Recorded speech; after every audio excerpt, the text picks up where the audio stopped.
I'm Slava Tsilba. Welcome to Conversations with Slava. Today, I'm talking to Khury Petersen-Smith, the Michael Ratner Middle East Fellow at the Institute for Policy Studies.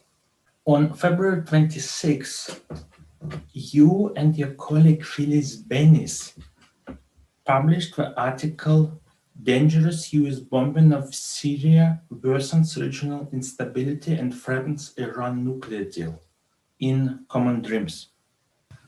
Could you please talk about your assessment of President Biden's policy towards Iran? First of all, thank you for having me. I'm happy to be here. And this is important because a lot of people, I think, expected a friendly policy from the Biden administration toward Iran for a couple of reasons. One is because Biden was, of course, the vice president during the Obama administration, which negotiated the nuclear deal. This was Obama's kind of signature foreign policy achievement. And the idea being that the United States would kind of lessen its sanctions against Iran in exchange for Iran submitting to all kinds of regulatory oversight on its nuclear industry. So there was this expectation that Biden had this investment in the nuclear deal and therefore would be,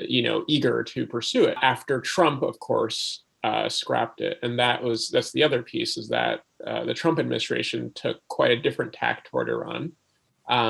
It pulled the US out of the nuclear deal. It tried to undermine the deal. And it had a policy toward Iran that the Trump administration called maximum pressure, which involved not only increased sanctions, but putting more troops in the region to threaten Iran, seizing Iranian oil tankers, threatening to attack Iran directly, assassinating General Soleimani of Iran in neighboring Iraq last January.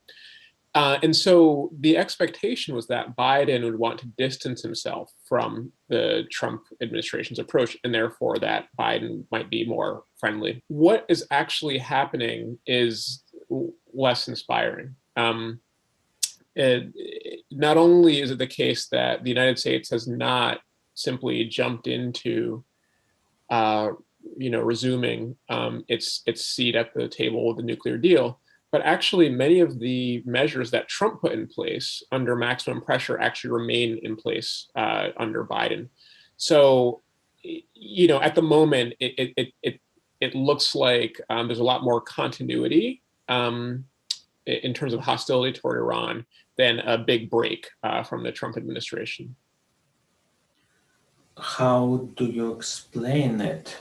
What individuals, institutions make it so that the Biden administration indeed continues this aspect of the Trump administration?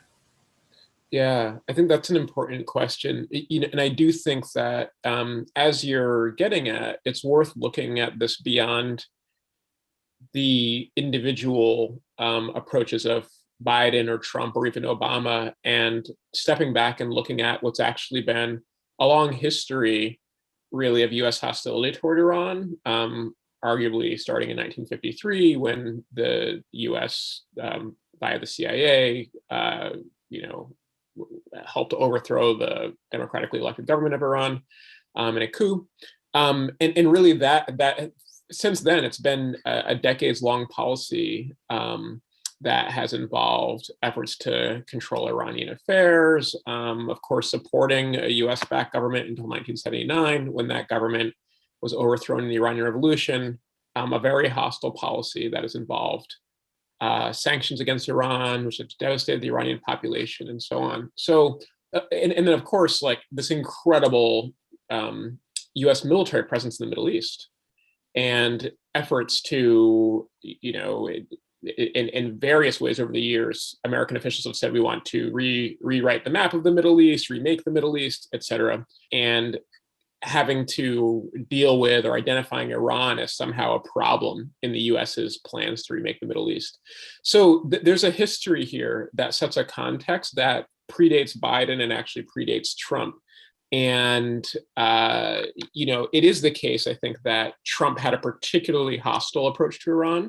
People like John Bolton, who've had axes to grind with Iran, have wanted a very aggressive approach to Iran for many years, were allowed, a lot more free rein under Trump. But overall, I think the US approach has been one of hostility, and it's a question of degree of hostility.